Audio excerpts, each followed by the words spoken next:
Welcome back to the channel. This game features Nigel Short against Rafael Vaganian, an Armenian Grandmaster in the Live Tournament 1984, round 12.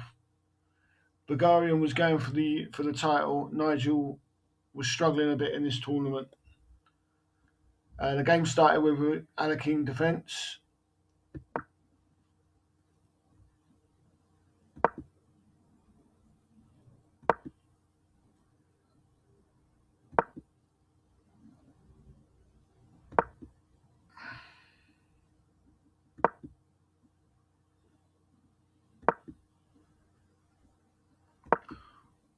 All standard stuff.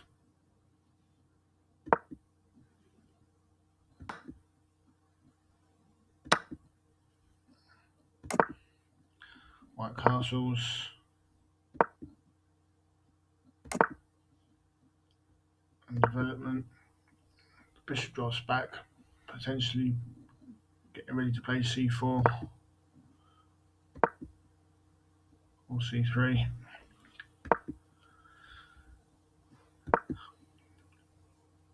White decides to break the pin. And here it decides to play b5, expanding on the queen side. A bit of a strange move as it leaves the c pawn backward.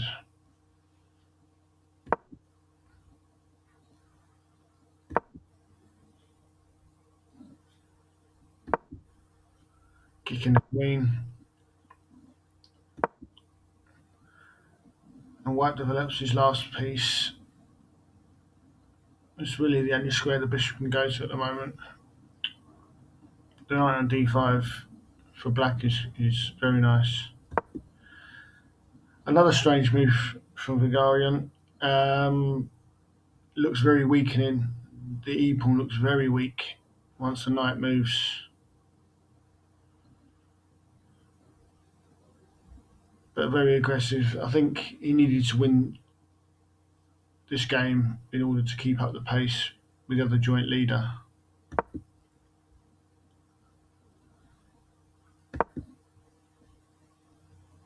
There's no doubt that White has a slight positional advantage, although this move's a bit strange, although it's probably the bishop's heading for the nice diagonal of h2 to b8.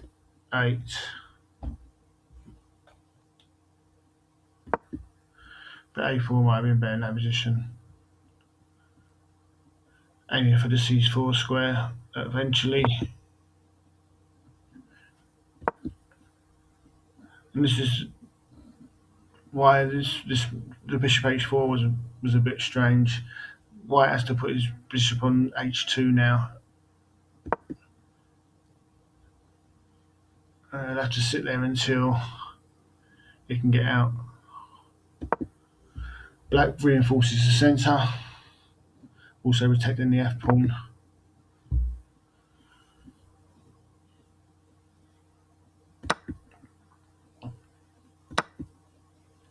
And trade. Now White has an isolated d pawn. Getting it out of the pin.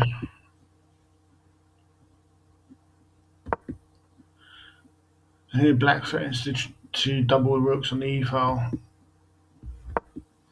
which I feel Nigel should probably have just taken the rook. And after something like this, Edevez still had a nice position. As his backward c pawn is still a problem. But he plays knight e4, which is a bit of a surprise, and the engine thinks it's now completely equal. It's a nice square for the knight, but it does allow Black to double the rooks. It reinforces the knight. And obviously Black wants to get rid of that strong knight. That's to defend the one rook, because obviously if knight takes f6, then the rook would have been hanging on e1.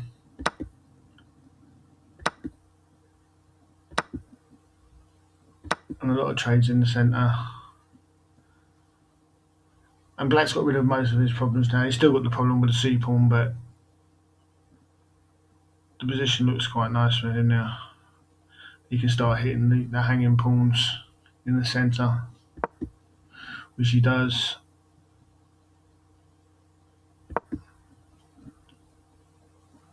Now he gets the knight to c4. It is a slight sacrifice, although e4 will be hanging if the bishop and queen takes twice on c4,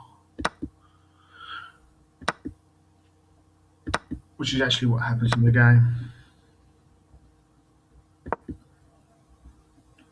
Now white has to defend the d pawn, which has become a weakness. That's a nice move from black. Obviously, the pawn can't be taken due to the queen takes h3 check.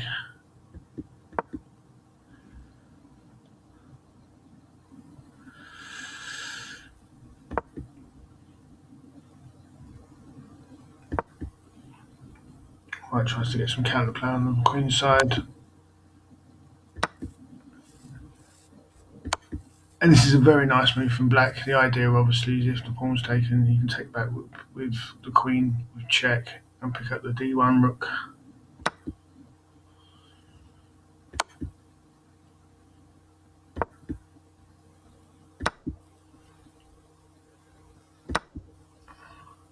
There goes the c pawn.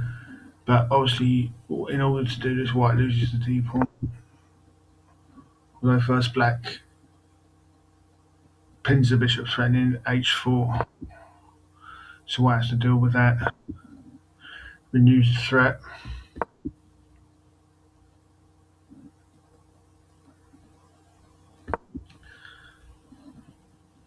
Extra protection for the g6 pawn.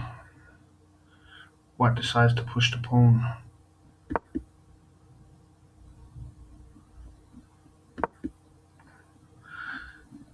And finally breaks the pin.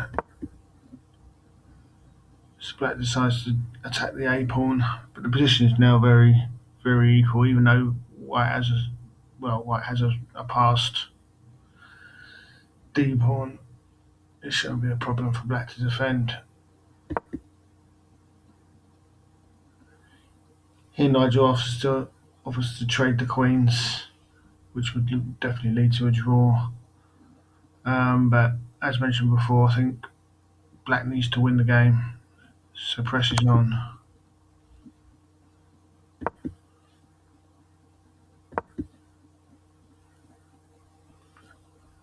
But it looks very, very drawish at this point.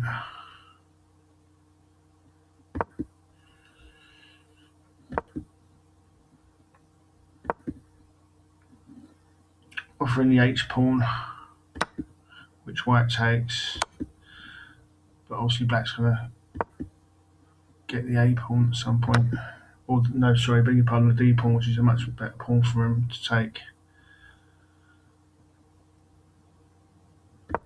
But again, this looks very drawish.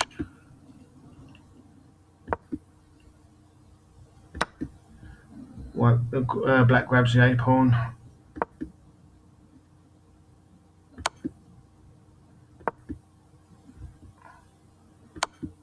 And all of a sudden, white's in not a bit of trouble, but his king's shuffling around. There's a few checks. And he has lost a pawn, so he's a pawn down. And the g pawn may become dangerous at some point. Offering the trade of bishops, which Nigel doesn't accept, but I think in hindsight he should have just taken the bishop and tried to simplify the position. I think this would have been fine and white would have held comfortably. But he plays bishop to h2.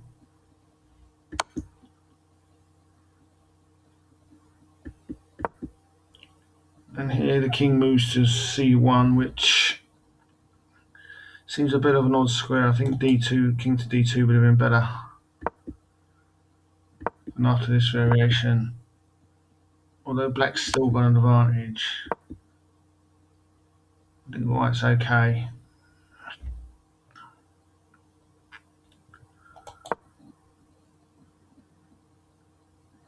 Black plays king to h6 with the idea of, I'm assuming, to start pushing the g pawn at some point. I think f6 would have been a better move, a better position for the king.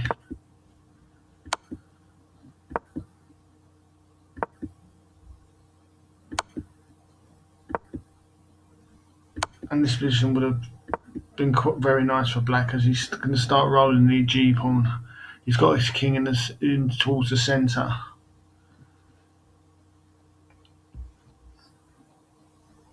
But he plays king to h6, which, yeah, as I say, I think the king towards the centre would have been a better option.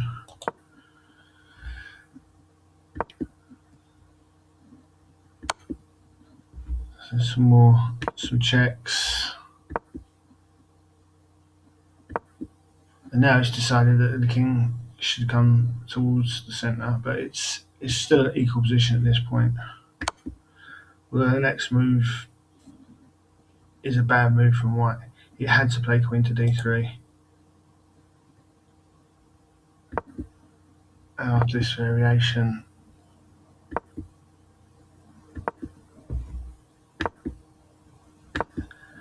he should hold. There's not much black can do to force the g pawn forward.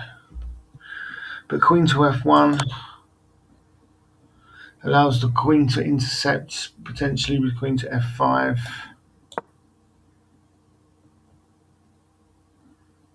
The queen has to move again, and black's gaining some tempos and gradually squeezing the position.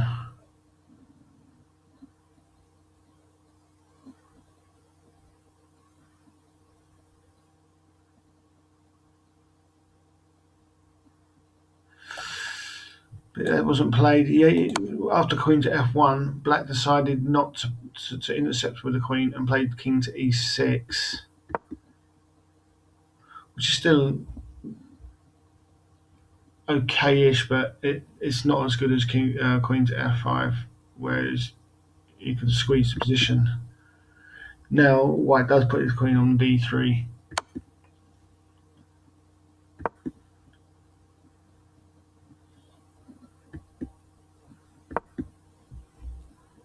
And now black decides to offer the trade of bishops.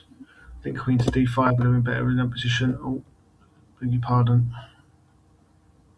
We'll go back to here. Yeah, after so he plays bishop to e5.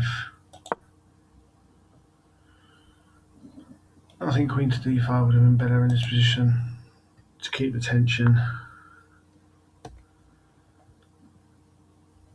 But he plays bishop to e5.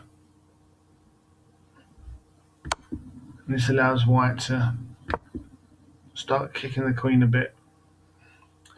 He could have took the bishop here and then took the g pawn, and I think this is completely drawn. And I'm not entirely sure why he didn't do that, to be honest. This looks fairly forced.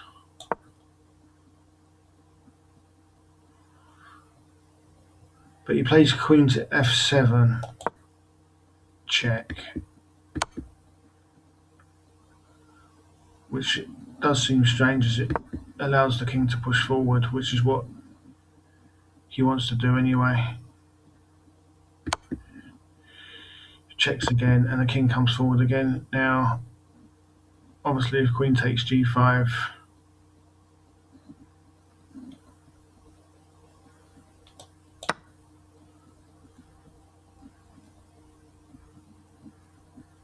then white will be losing with queen to d5 check.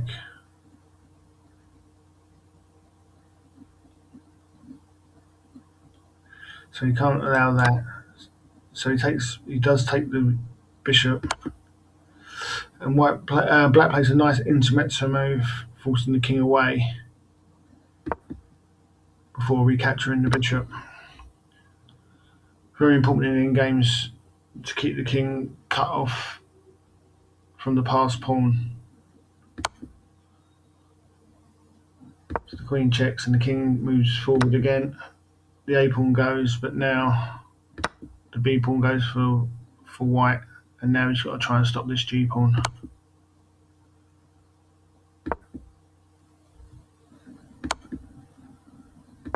checks, and then queen to e6 to hold up the g4 advance. Now black can get his queen over towards the pawn. And this is just a matter of technique. It's not easy, but with correct play, black should win.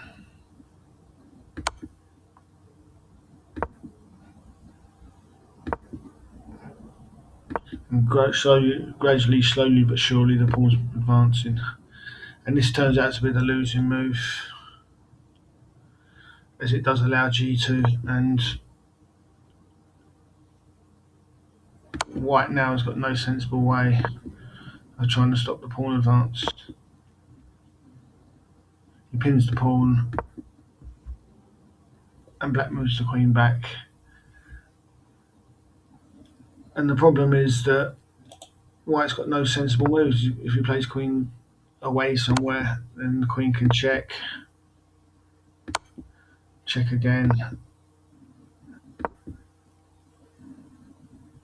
and king to h3. And black's going to run out of checks, and eventually queen to g4 is going to be played, and then force the g pawns forward. Disappointing end to the tournament for Nigel. He did draw a short draw in the 13th round, but ended up with a score of 6, which wasn't what he was after. But he was playing against some strong grandmasters. So the search for his final GM norm continued, and I'll be back with the next tournament he played in, which was the Oakham Young Masters. So please like and subscribe if you enjoyed the game, and until next time, bye.